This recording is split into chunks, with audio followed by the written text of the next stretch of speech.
I'm Heather Gusford here at the United Way headquarters in Washington County, and I'm joined by Stacy Crawford of the Community Foundation of Washington County. And we wanted to give you an update on our COVID-19 Emergency Assistance Fund. To date, we are happy to report, and Stacy will give you the grand total, that we are inching ever so close to our $250,000 new goal. The goal was set so we can distribute an extra $50,000 on top of our original $200,000 goal. So with that, Stacy's going to give you the big news as far as what our new total to goal is. Yes, thanks, Heather. And we're all kind of reeling this week. It's been a lot of things going on between yesterday's out with the food drive and this past weekend. I just want to shout out to More Miles Run Coaching. They had the last one standing challenge, and there was 111 runners who started at 6 a.m. on Saturday morning, running 1 mile each hour.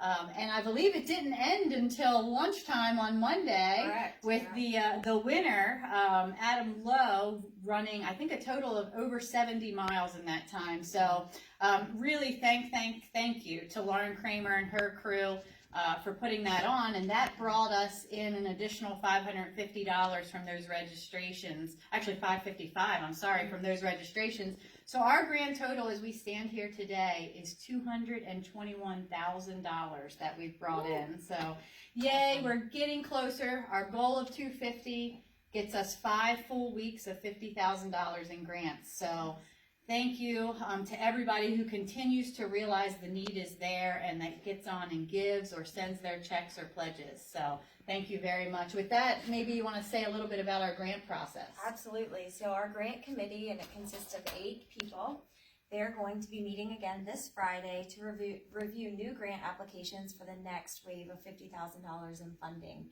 As a reminder, please consider essential basic needs that are also deliverable short term.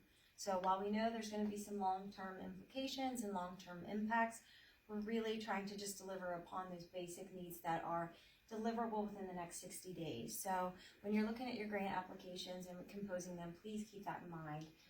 Last Friday, we were out delivering checks over $50,000. It was amazing, and it was a great feeling that we could help out, but again, the need is there. So over 50 agencies have asked for more than $650,000 at this point. So our goal of $250 is still just scratching the surface of the actual need. So I know we've asked a lot of everyone, and we continue to ask, and it's because the need's still there.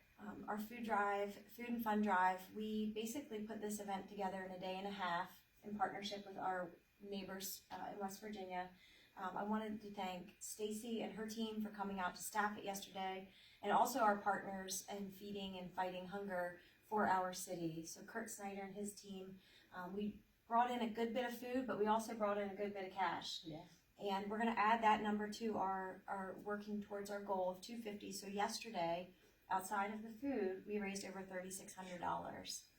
So in a day and a half, our community, our friends, our family were able to turn up with both food and even more money. So it's not lost on us. We're really grateful. Absolutely. So thank you. Please continue to give. You can send your checks in to the United Way. You can get on the website. Just a reminder, 100% of those donations are going directly to the fund. No processing fees, no administrative fees. And then, of course, there's that fancy text to give. And so I believe, if we remember, it's yes. COVID-19. 31. Yeah, so all of that information can be found on the United Way website or on the Community Foundation website, or please follow us on social media. There was a lot of action this weekend with the run, and there continues to be a lot of action as the ladies here at United Way and the team at the Community Foundation continue to serve the community. Thank you so much, everyone, and live united.